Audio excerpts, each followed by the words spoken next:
Few modern AAA franchises put out games quicker than the Like a Dragon or Yakuza series does, which, even in spite of that kind of output, manages to maintain a remarkable level of quality and consistency. Unsurprisingly, many are excited to get their hands on the series' next outing, upcoming spinoff, Like a Dragon Pirate Yakuza in Hawaii.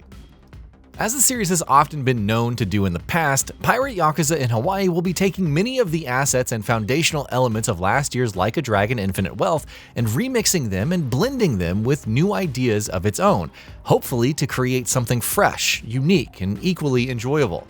As you'd expect, that'll mean plenty of familiar elements in Pirate Yakuza in Hawaii for those who have played Infinite Wealth, but at the same time, there's also plenty that's going to be different. The latter is what we're going to focus on now, and there's quite a bit to talk about. Protagonist. Let's start off with the basics. The Like a Dragon series has cultivated a rich and diverse cast of beloved characters by now, but who are we playing as this time? Primetime good guys Ichiban Kasuga and Kazuma Kiryu take center stage in Infinite Wealth, but this time, another beloved fan favorite is stepping forward into the limelight in the form of Goro Majima. The Mad Dog of Shimano did have a role to play in last year's game, yes, but it's been a while since he's grabbed the spotlight in more prominent fashion, so for series fans, getting a game where he's the sole protagonist should be nothing short of a treat. Can't help but feel like we have a lot to discuss. The cannons of Combat. Like a Dragon Infinite Wealth followed in Yakuza 7's footsteps with its turn-based RPG systems, though just like the series' last spin-off, Like a Dragon Gaiden, The Man Who Erased His Name, the upcoming Pirate Yakuza in Hawaii will be returning to Yakuza's roots. That means the game will feature real-time brawler combat, and yes, as was usually the case in past Yakuza and Judgment games, players will also have access to multiple combat styles.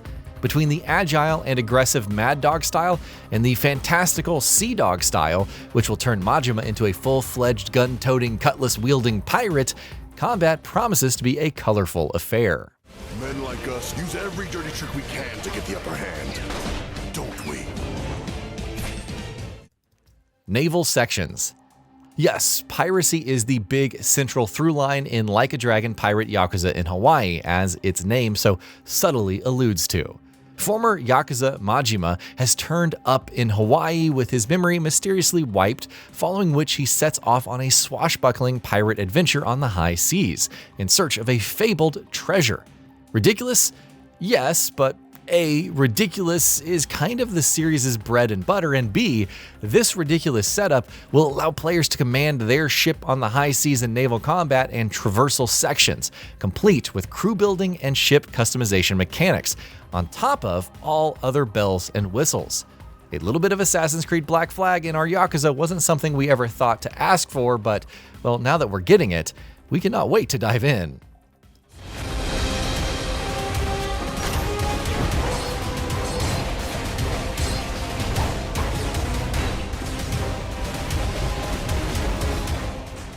Length. Like a Dragon Infinite Wealth was an absolutely monstrous game as far as its size is concerned. Depending on how much you engage with its substantial optional offerings, it can be anywhere between 80 and 120 hours long. Hell, even a rushed playthrough of the game is probably going to take you 50 to 60 hours.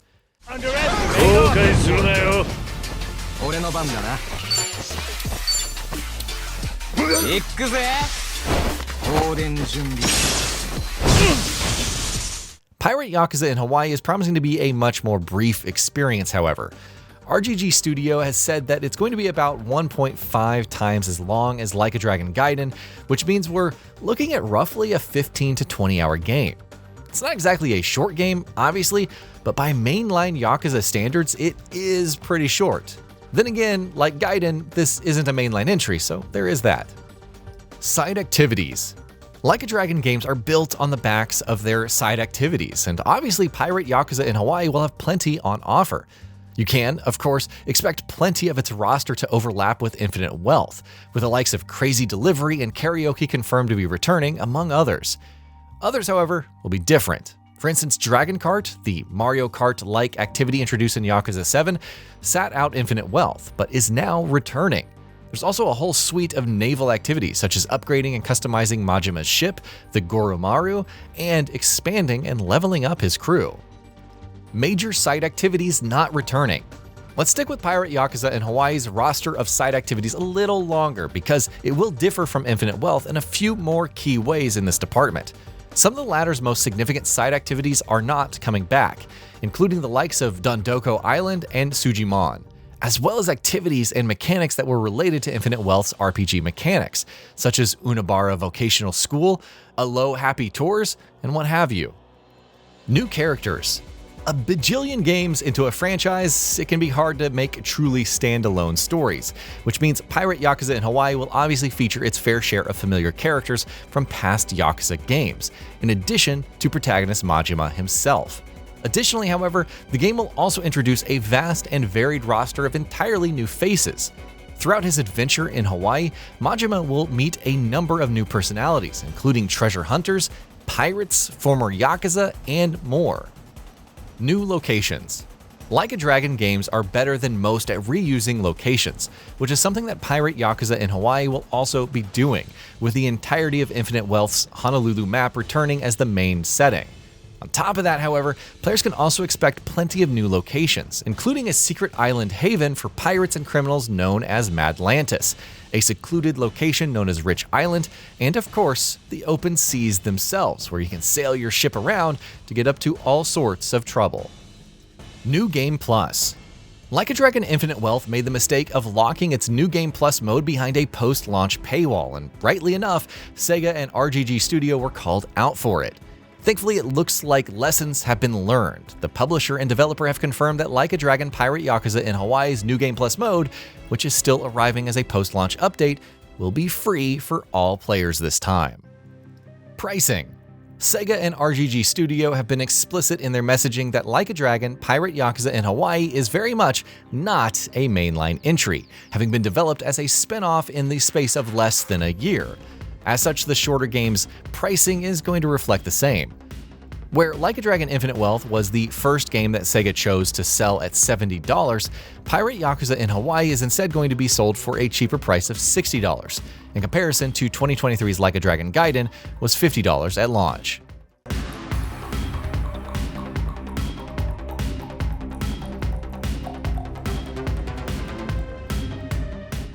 And that'll be about it for this one. If you guys like what we're doing at Gaming Bolt, please consider subscribing to our channel, and I'll see you guys on the next video.